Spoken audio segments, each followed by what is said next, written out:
शिव जी के 10 अवतार और उनसे जुड़ी खास बातें। विष्णु जी ही नहीं, शिव जी ने भी लिए हैं अवतार। नरसिंह भगवान को शांत करने के लिए शिव जी ने लिया शरभ अवतार। अभी सावन महीने का अधिक मास चल रहा है। इस महीने में शिव जी और विष्णु की पूजा, साथ ही इनकी कथाएं पढ़ने सुनने की परंपरा है। विष्णु जी की तरह ही शिव जी ने भी कई अवतार लिए हैं। शिव पुराण में शिव जी के अलग अलग अवतारों की कथाएं बताई गई हैं। शिव के अवतारों में पिप्पलाद, नंदी, भैरव, अश्वत्थामा, शरभ, ऋषि दुर्वासा, हनुमान, वृषभ, यतिनाथ, किरात अवतार आदि शामिल हैं। यहाँ जानिए शिव जी के 10 खास अवतारों के बारे में। 1. शरभ अवतार। भगवान विष्णु ने हिरण्यकश्यप का वध करने के लिए नरसिंह अवतार लिया था। हिरण्यकश्यप को मारने के बाद भी नरसिंह शांत नहीं हो रहे थे। तब शिव जी ने शरभ के रूप में अवतार लिया। भगवान शिव आधे हिरण और आधे शरभ पक्षी के रूप में प्रकट हुए थे। 8 पैर वाला एक जानवर था, जो कि शेर से भी ज्यादा शक्तिशाली था। शरभ जी ने नरसिंह भगवान को शांत करने के लिए प्रार्थना की थी, लेकिन वे शांत नहीं हुए। वे इसी रूप में भगवान नरसिंह के पास पहुंचे तथा उनकी स्तुति की, लेकिन नरसिंह का क्रोध शांत नहीं हुआ। तब शरभ जी ने अपनी पूंछ में नरसिंह जी को और उड़ गए।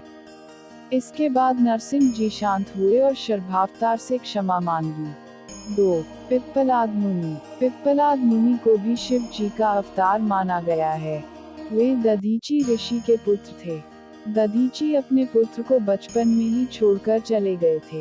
एक दिन पिप्पलाद ने देवताओं से इसकी वजह से पूछी तो देवताओं ने कहा कि शनि की वजह से ऐसा कुयोग बना था, जिसकी वजह से पिता पुत्र बिछड़ गए। ये सुनकर पिप्पलाद ने शनि को नक्षत्र मंडल से गिरने का शाप दे दिया। शाप की वजह से शनि गिरने लगे तो देवताओं की शनि को क्षमा करने की प्रार्थना पिप्पलाद जी से की। तब पिप्पलाद ने शनि को किसी व्यक्ति को जन्म के बाद 16 साल कष्ट न देने का निवेदन किया था। शनि ये बात मान ली। इसके बाद से पिप्पलाद मुनि का नाम लेने से शनि के दोष दूर हो जाते हैं। 3. नंदी अवतार। शिलाद मुनि एक ब्रह्मचारी ऋषि थे। उन्होंने विवाह नहीं किया था तो एक दिन उनके पितरों ने शिलाद से संतान पैदा करने के लिए कहा, ताकि उनका वंश आगे बढ़ सके। इसके बाद शिलाद ने संतान पाने के लिए भगवान शिव की तपस्या की। तब शिव जी ने स्वयं शिलाद के यहाँ पुत्र रूप में जन्म लेने का वरदान दिया। कुछ समय बाद हल चलाते समय शिलाद मुनि को भूमि से एक बालक मिला। शिलाद ने उसका नाम नंदी रखा। शिव जी ने नंदी को गणाध्यक्ष बनाया। इस तरह नंदी नंदीश्वर बन गए। 4. भैरव देव। शिव पुराण के मुताबिक भैरव देव शिव जी के स्वरूप हैं।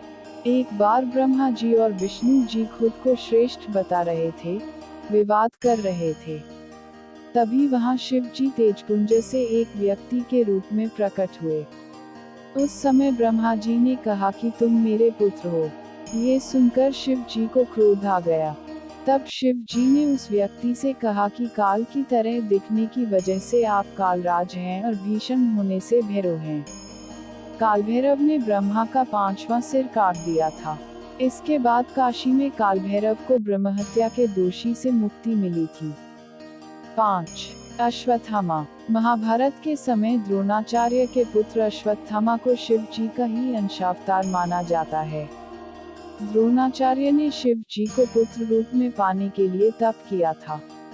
शिव जी ने उन्हें वर दिया था कि वे उनके पुत्र के रूप में अवतार लेंगे। श्री कृष्ण ने अश्वत्थामा के माथे पर लगी मणि निकालकर कलियुग के अंत तक भटकते रहना का शाप दिया था। 6. वीरभद्र। जब सती ने अपने पिता दक्ष के यहाँ यज्ञ में कूदकर देह त्याग दी तो शिव जी बहुत क्रोधित हो गए थे।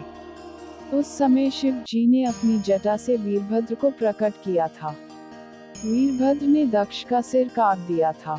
बाद में देवताओं की प्रार्थना पर शिव जी दक्ष के धड़ पर बकरे का मुंह लगाकर उसे फिर से जीवित कर दिया था। 7. दुर्वासा मुनि, अनसुईया और उनके पति महर्षि अत्रि ने पुत्र प्राप्त करने के लिए तप किया था। तप से प्रसन्न होकर उनके सामने ब्रह्मा, विष्णु और शिव जी प्रकट हुए थे। तब तीनों भगवानों ने कहा था कि हमारे अंश से तुम्हारे 3 पुत्र पैदा होंगे। इसके बाद अनुसुईया और अत्रि के यहाँ ब्रह्मा जी के अंश से चंद्र, विष्णु जी के अंश से दत्तात्रेय और शिव जी के अंश से दुर्वासा मुनि ने जन्म लिया था। 8. हनुमान। श्री राम के परम भक्त हनुमान जी को शिव जी का ही अवतार माना गया है। हनुमान जी देवी सीता के वरदान की वजह से अजर अमर हैं, यानी हनुमान जी कभी बूढ़े नहीं होंगे और अमर रहेंगे। 9. किरात अवतार। महाभारत में अर्जुन शिव जी से दिव्यास्त्र पाने के लिए तप कर रहे थे। उस समय एक असुर सुअर के रूप में अर्जुन को मारने के लिए पहुंच गया था। जब अर्जुन ने सुअर पर बाण छोड़ा तो उसी समय एक किरात वनवासी ने बाण सुअर को मारा था। एक साथ दोनों के बाण उस सुअर को लगे। इसके बाद अर्जुन और किरात के बीच उस सुअर पर अधिकार पाने के लिए युद्ध हुआ था। युद्ध में अर्जुन की वीरता देखकर शिव जी प्रसन्न हुए और अर्जुन को दिव्यास्त्र दिया। 10. अर्धनारीश्वर। शिवपुराण के मुताबिक ब्रह्मा जी सृष्टि की रचना कर दी थी, लेकिन सृष्टि आगे नहीं बढ़ रही थी। तभी ब्रह्मा जी के सामने आकाशवाणी हुई कि उन्हें मैथुनी सृष्टि की रचना करनी चाहिए। इसके बाद ब्रह्मा जी ने शिव जी प्रसन्न करने के लिए तप किया। शिव जी अर्धनारीश्वर के रूप में प्रकट हुए। इसके बाद शिव जी ने अपने शरीर से शक्ति यानी देवी को अलग किया और इसके बाद से सृष्टि आगे बढ़ने लगी।